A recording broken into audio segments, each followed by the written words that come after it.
On the evening of October 27, 1997, the quiet suburb of San Marcos in San Diego County, California, became the site of one of the most heinous crimes in modern American history. Susan Diane Eubanks, a mother of four, committed an unthinkable act. She took the lives of her four sons: Brandon, 14, Austin, 7, Brigham, 6, and Matthew, 4. The story of Susan Eubanks is one of anger, despair, and a tragic failure to intervene before it was too late. It is a tale that haunts the community to this day, an unyielding reminder of the devastating consequences of unchecked mental illness, substance abuse, and familial conflict. Susan Diane Eubanks was born on May 26, 1964, into a life marked by instability and emotional turbulence.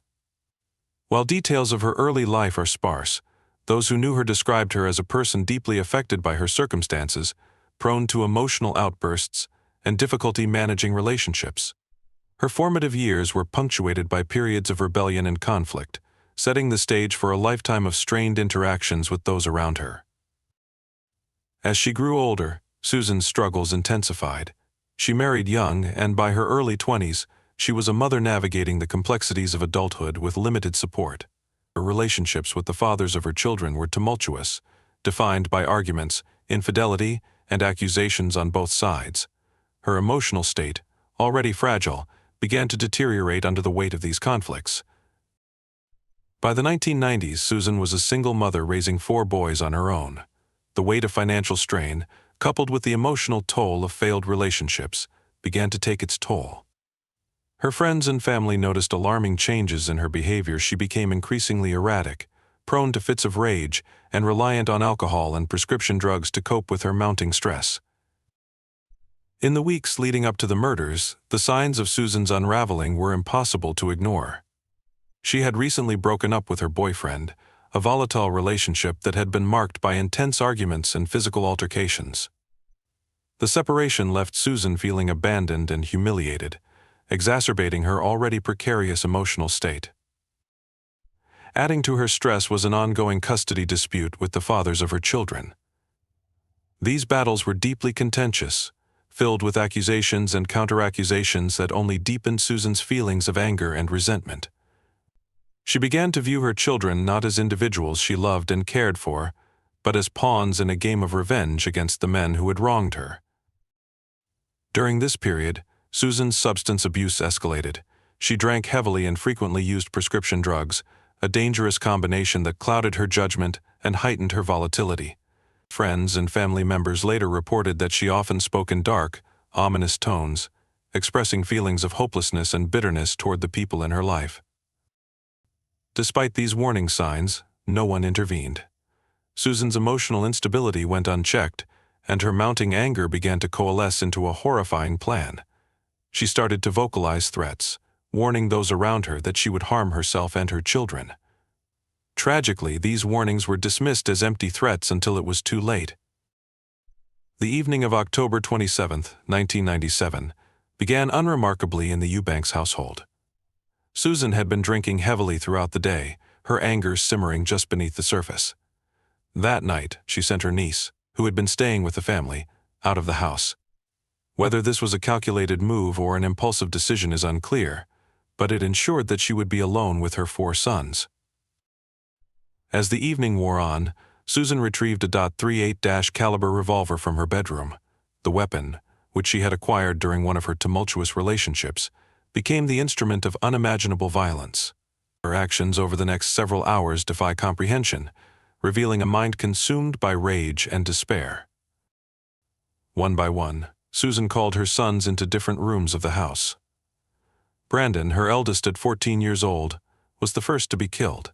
Susan shot him execution-style in the head, ensuring his death would be swift. Austin, 7, was next, followed by Brigham, 6, and finally Matthew, just 4 years old. Each boy met the same fate, their lives cut short in the most brutal manner imaginable. The sequence of events suggests a chilling level of premeditation. Susan deliberately separated her children, preventing them from witnessing each other's deaths. This methodical approach underscores the depth of her detachment and the extent of her emotional breakdown.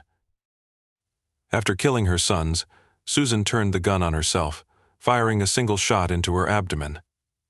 The wound was non-fatal, an apparent suicide attempt that many believe was more performative than genuine.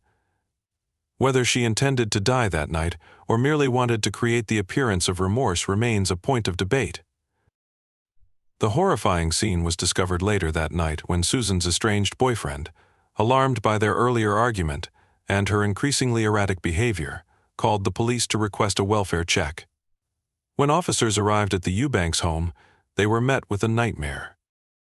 The bodies of Brandon, Austin, Brigham, and Matthew were found in separate rooms, each lying lifeless in a pool of blood. The house was eerily quiet, the once vibrant sounds of a family replaced by the deafening silence of death.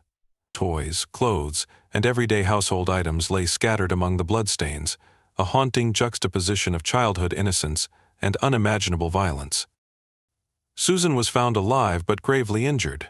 She was taken into custody and transported to a hospital for treatment. As news of the murders spread, the community of San Marcos was plunged into shock and mourning.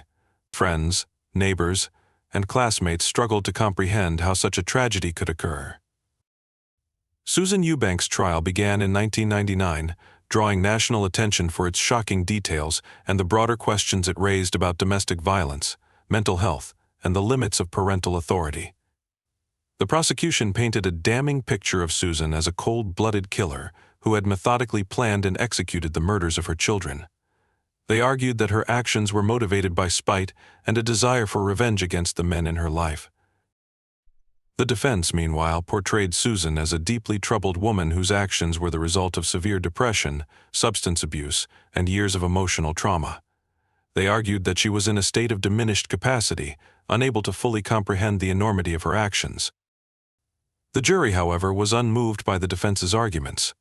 After weeks of harrowing testimony and evidence, they found Susan guilty of 4 counts of first-degree murder. She was sentenced to death, a penalty that reflected the gravity of her crimes and the profound loss suffered by her children and their families. Since her conviction, Susan Eubanks has resided on California's death row for women at the Central California Women's Facility in Chowchilla. Her case remains a subject of occasional media attention, with advocates on both sides debating the morality and efficacy of capital punishment. To date, her sentence has not been carried out, as California has placed a moratorium on executions. Susan's life behind bars is one of isolation and introspection. She rarely speaks publicly about her crimes, leaving much of her internal state at the time of the murders a mystery. Psychologists and criminologists continue to study her case, using it as a grim example of the intersections between mental illness, substance abuse, and familial violence. The murders of Brandon, Austin, Brigham, and Matthew sent shockwaves through San Marcos and beyond. The community rallied around the grieving families, organizing vigils and memorials to honor the boys' short lives. Their deaths sparked broader discussions about the warning signs of domestic violence and the need for better mental health resources.